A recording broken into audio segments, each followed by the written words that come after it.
Joining us now, House Speaker Mike Johnson. Speaker, great to have you back with us. Glad to be with you. All right, your thoughts on 250 into this experiment? It's amazing. We are celebrating the greatest nation the world has ever seen, and it was full of activities and events here in Capitol Hill this weekend.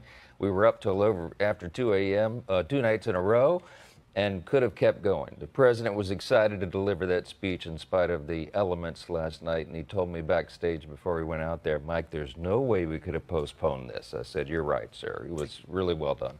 Yeah, there were thousands of people who were willing to come back despite multiple evacuations to be there for all of the festivities last night.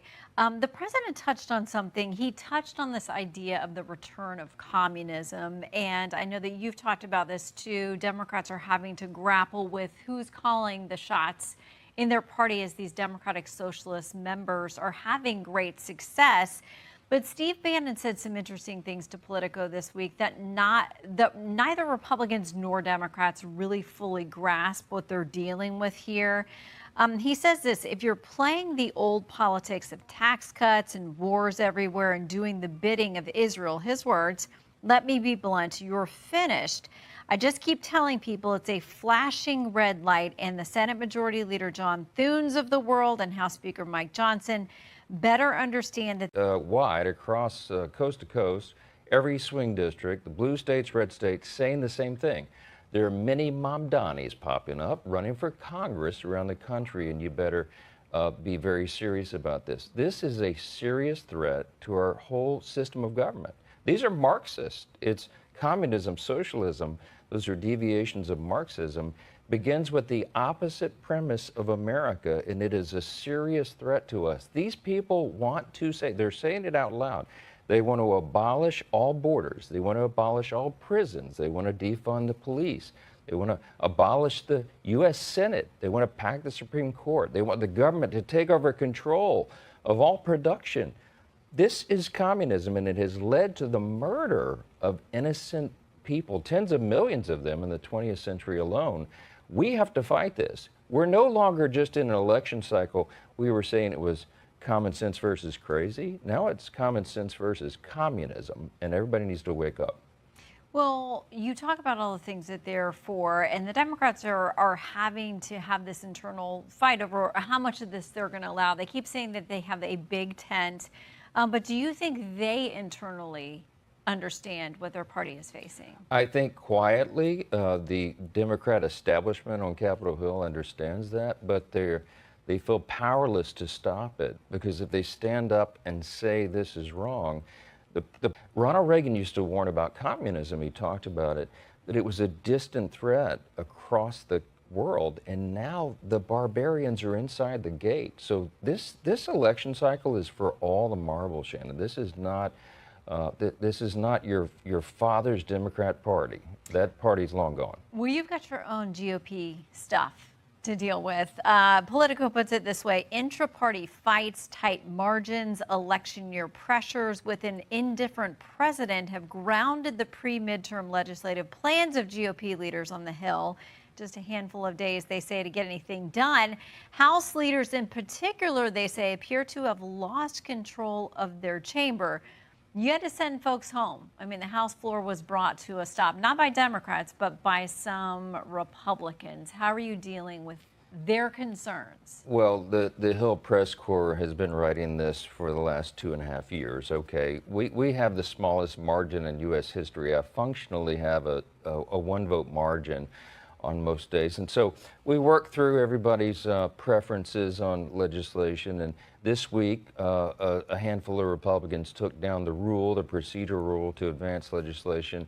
I just decided it was best to send everybody home to go celebrate July 4th in their districts. We'll come back, gather everybody together.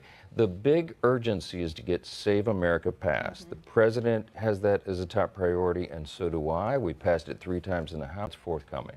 Okay, I want to talk about reconciliation, but before that, you talk about what the House has passed. So the Save America Act, and on your side, is about voter ID and proof of citizenship. What's come together in the Senate is different. The president wants some additional things about mail-in ballots, trans treatment, for minors and trans athletes. Will he accept the House version? You've had conversations with him. Is he willing to accept that version, or does he want everything else what's packed into the Senate version? I think our version is the main sort of the backbone of The that. House version. Yes, he would like to add the prohibition of mail-in balloting, except for exceptions, like if somebody's deployed overseas or they're ill or can't get to the polling place.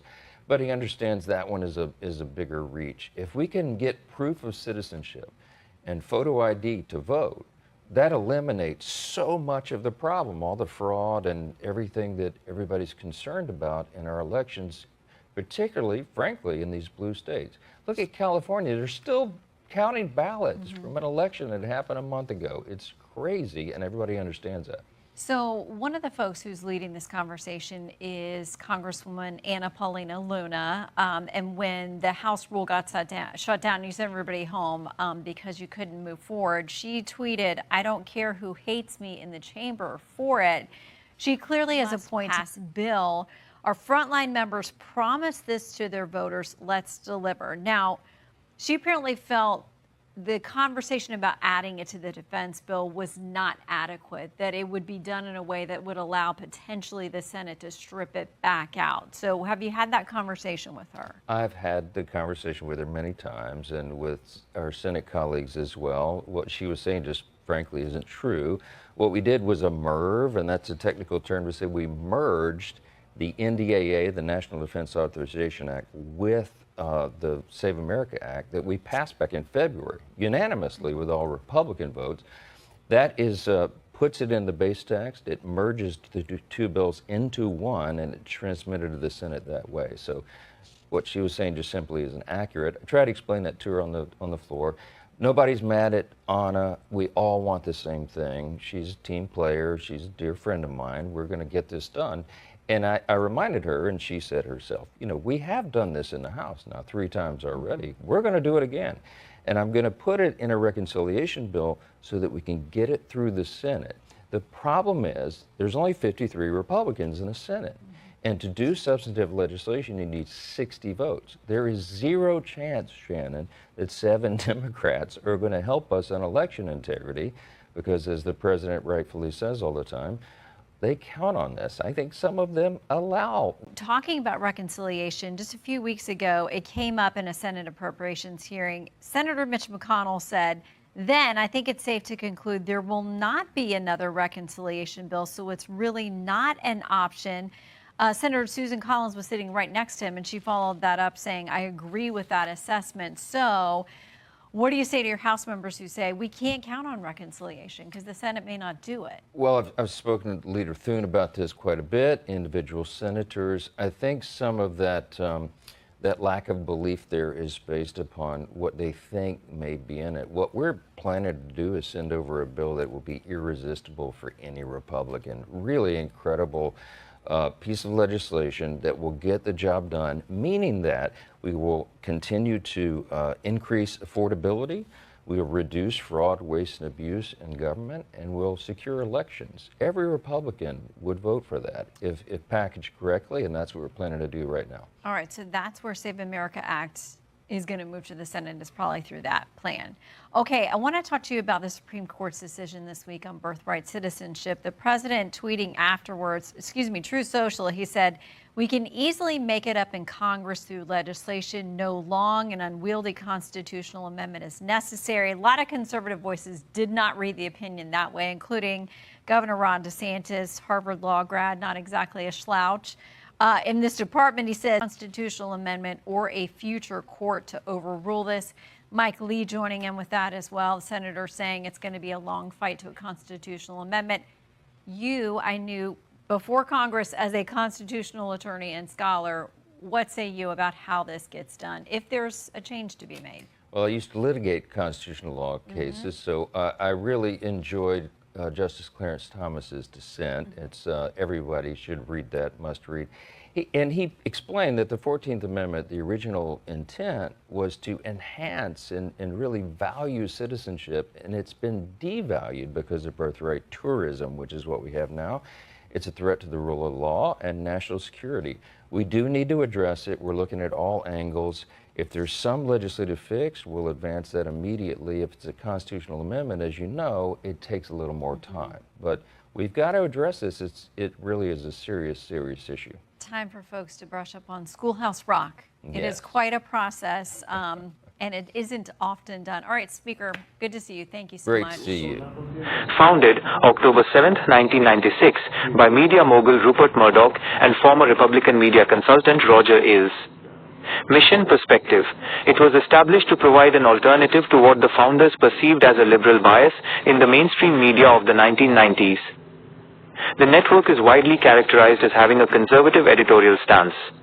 Operations. It operates as a 24-hour news and opinion service. Its programming includes a mix of hard news, political analysis, and high-profile opinion-based talk shows. Reach. It is consistently one of the most watched cable news networks in the United States and is available in tens of millions of households. Role in media and politics. Political influence. Fox News is highly influential in American politics, particularly among conservative audiences. It is often cited as a primary news source for Republican voters and has played a significant role in shaping national discourse. Content strategy. From its inception, the network utilized a fast-paced, visually driven style with celebrity on-air personalities, which helped it compete with and eventually surpass long-standing networks like CNN and MSNBC in viewership ratings. Public perception. The network's impact is a subject of frequent debate. Supporters often view it as a necessary voice for conservative values and a counterbalance to other media outlets. Critics, including various researchers and media watchdogs, have long argued that the network promotes partisan agendas, employs biased reporting, and at times shares misinformation. Structure. Parent company, Fox News Media, a division of Fox Corporation. Leadership. Suzanne